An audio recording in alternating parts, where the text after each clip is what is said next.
El primer día después del sábado, estando todavía oscuro, fue María Magdalena al sepulcro y vio removida la piedra que lo cerraba.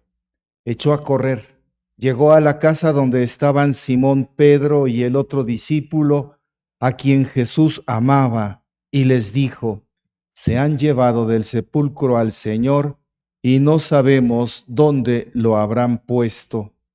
Salieron Pedro y el otro discípulo camino del sepulcro. Los dos iban corriendo juntos, pero el otro discípulo corrió más aprisa que Pedro y llegó primero al sepulcro, e inclinándose, miró los lienzos puestos en el suelo, pero no entró. En eso llegó también Simón Pedro, que lo venía siguiendo, y entró en el sepulcro. Contempló los lienzos puestos en el suelo y el sudario que había estado sobre la cabeza de Jesús, puesto no con los lienzos en el suelo, sino doblado en sitio aparte. Entonces entró también el otro discípulo, el que había llegado primero al sepulcro, y vio y creyó, porque hasta entonces no habían entendido las Escrituras, según las cuales Jesús debía resucitar de entre los muertos. Palabra del Señor. Sean tan amables de sentarse. Hermanas, hermanos, estamos en este día de gran alegría celebrando el triunfo de Jesús, que es también nuestro triunfo. Por eso nuestro templo está revestido de manera de fiesta, de gran alegría. Las fiestas se caracterizan por tres cosas normalmente: por la luz, por la música y por la danza. Es normal, perdón, por la comida. La danza ya es otra cosa, ¿verdad?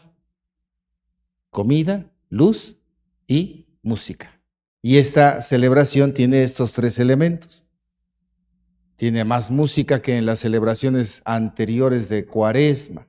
Nuestro templo está lleno de flores y está la luz del resucitado, que está expresada precisamente en este cirio pascual, el cual fue bendecido en la vigilia de ayer y que está simbolizando al Señor del tiempo y de la eternidad, a quienes le corresponden todas las cosas. Por eso tiene los números de este año 2023, las 5 llagas de Jesús que ya están, por así decirlo, cicatrizadas y que están simbolizadas por estos triángulos que deberían de ser de incienso, pero en nuestro tiempo ya son de plástico chino. Porque conseguir de incienso está un poco difícil. Bueno, y es precisamente el Cordero que está debajo de la cruz, el que hoy estamos nosotros reconociendo como el enviado del Padre para alimento y vida nuestra. Por eso la mejor manera de celebrar este acontecimiento sería comulgar, recibir a Jesús y vivir intensamente con esa alegría de su presencia sacramental. Hoy entonces, el día de la gran fiesta, como habíamos dicho anteriormente, la fiesta de las fiestas cristianas, la palabra de Dios nos invita a contemplar a unas mujeres y a 2 hombres, unas mujeres que encuentran un sepulcro vacío y que les lleva a la inquietud, a la zozobra, a la pregunta: ¿qué habrá pasado? Y se dan cuenta que ese sepulcro está vacío, que ya no están los guardias que había mandado Pilato en obediencia a los jefes de Israel para que supuestamente no se robaran el cadáver, ya no están.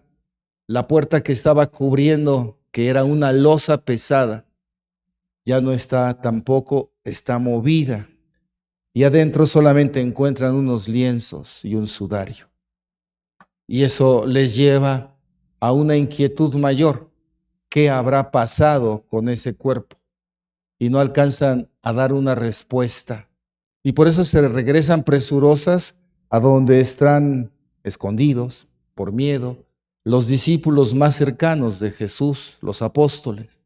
Y ahí se encuentran a Juan, que había estado junto al Señor en ese momento en que murió. Fue el único de los hombres. Había más mujeres. Eran María de Cleofás, María Magdalena y María, la madre de Jesús. Y solamente Juan, como discípulo amado, estaba ahí al pie de la cruz. Y se encuentran también a aquel que Jesús ha puesto como jefe al frente de su comunidad y que es Pedro. Por eso se le da en el Evangelio de Juan el título de Simón Pedro. Ha cambiado ya su misión.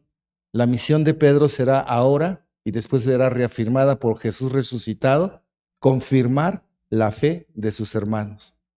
Salen los dos presurosos ante la noticia, inquietos también como las mujeres, pero con una velocidad impresionante, porque quieren constatar por sí mismos aquello que están escuchando. Y aquí viene el primer verbo que nos invita hoy la palabra de Dios a reflexionar, que es correr, salir de sí mismos, ir presurosos, buscar. Y este buscar es respuestas a las preguntas, a las interrogantes más profundas del ser humano, que solamente podrá resolver el resucitado.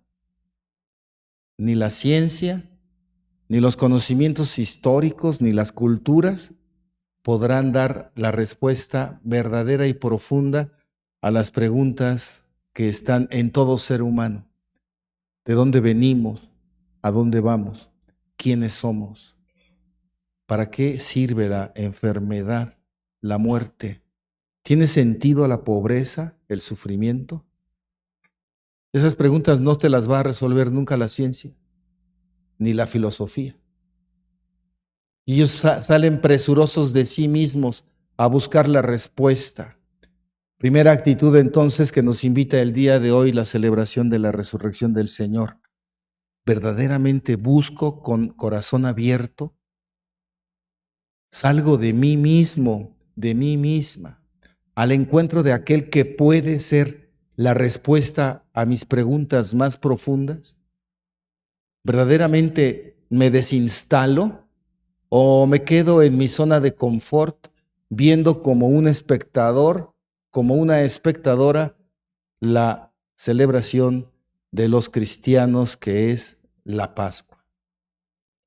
Ellos salieron de sí mismos. Curiosamente, el más joven, que era Juan, iba en la parte delantera y Pedro iba posterior a él. Pero llegando a la puerta de acceso a la tumba, el joven se detiene y deja que sea Pedro, el que viene después de él, el primero en ingresar. Juan representa a la iglesia que llamamos iglesia carismática, esa iglesia que se deja impulsar por la fuerza del amor y va buscando nuevos caminos. Estos nuevos caminos de los que nos habla Francisco y que se llaman periferia existencial. Buscar el diálogo y el encuentro con los hermanos y hermanas que están tal vez en el otro lado de nuestro conocimiento, en el otro lado de nuestra búsqueda y que tal vez por no haber encontrado la respuesta que puede solucionar su búsqueda y que les puede conceder paz, siguen como deambulando por el mundo. Pedro representa a la iglesia institucional, a aquellos sobre los que está el soporte de toda la comunidad, el Papa, los obispos, que tienen la responsabilidad de mantener vivo el mensaje y hacer que la comunidad se mantenga también unida a lo largo del tiempo. Por eso Juan, aquel que es el misionero, por así decirlo, aquel que va buscando nuevos caminos, aquel que no se detiene en el anuncio del evangelio, sí se detiene a la puerta de la entrada de la tumba y deja que Pedro ingrese, para que Pedro sea el que dé constatación de que ha resucitado Jesús. Y entonces viene el otro verbo que nos invita a reflexionar la palabra de Dios el día de hoy, el verbo ver, mirar, descubrir con los ojos una realidad que nos trasciende, es decir, que va mucho más allá de lo que nosotros podemos ver con los ojos materiales, sentir con nuestros dedos y percibir con nuestro olfato. Jesús va más allá y por eso este ver es más bien contemplar. Contemplar en la ausencia la totalidad.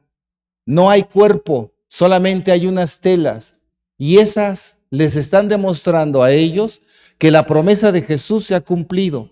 Y por eso su ver no es solamente como lanzar una mirada fugaz, sino quedarse ante el misterio anonadados.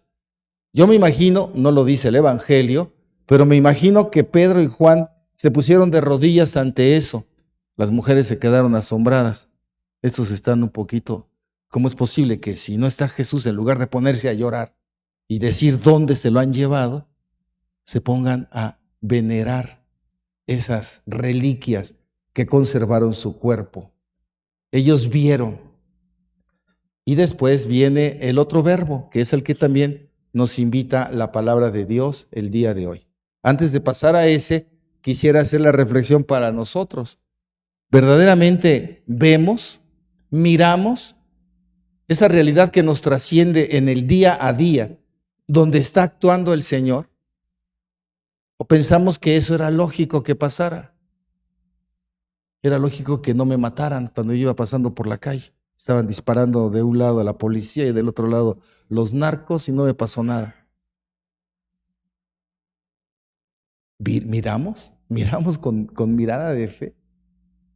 O sea, tratamos de descubrir esa presencia de Dios en nuestra vida. ¿O seguimos nosotros como muchos, echándole la culpa a Dios de nuestros males y diciendo, ¿por qué me pasó a mí esto? ¿Por qué no le pasó a mi suegra? ¿Por qué a mí y no a la vecina? En lugar de preguntarnos, ¿para qué me pasó esto? ¿Para qué lo permitió el Señor? Tengo que detenerme.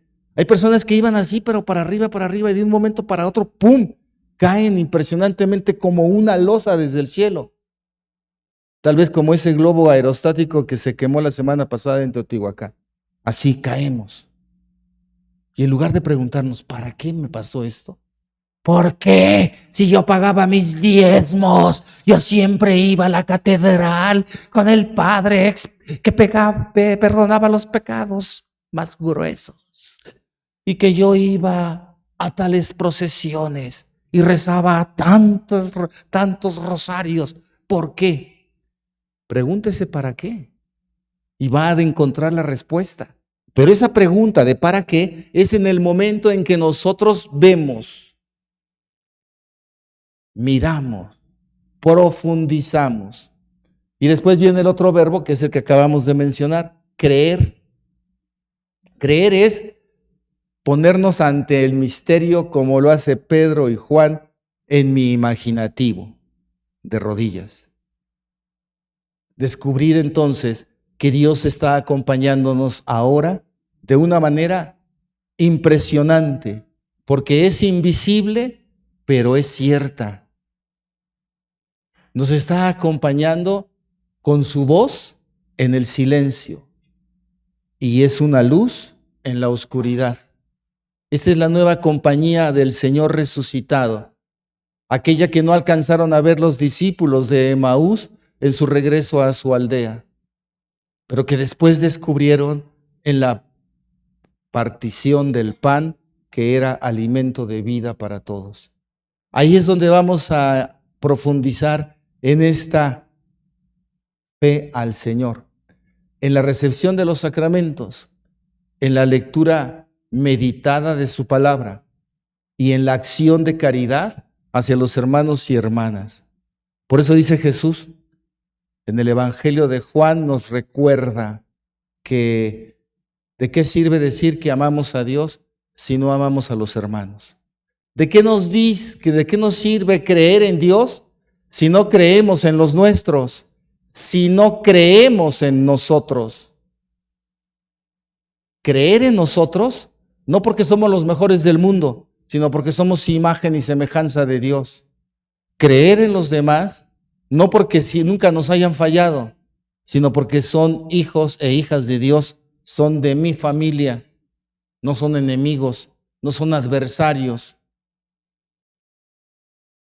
Y creer en Dios como autor de la vida y el autor de la vida nueva en Jesús resucitado.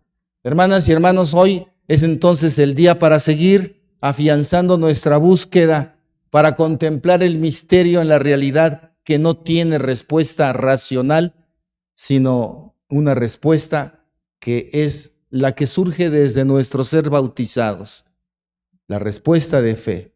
Jesús vive y vive para siempre. Ya nadie podrá vencerlo. Y por eso usted y yo somos de un pueblo de vencedores. No podemos vivir con la mirada agachada.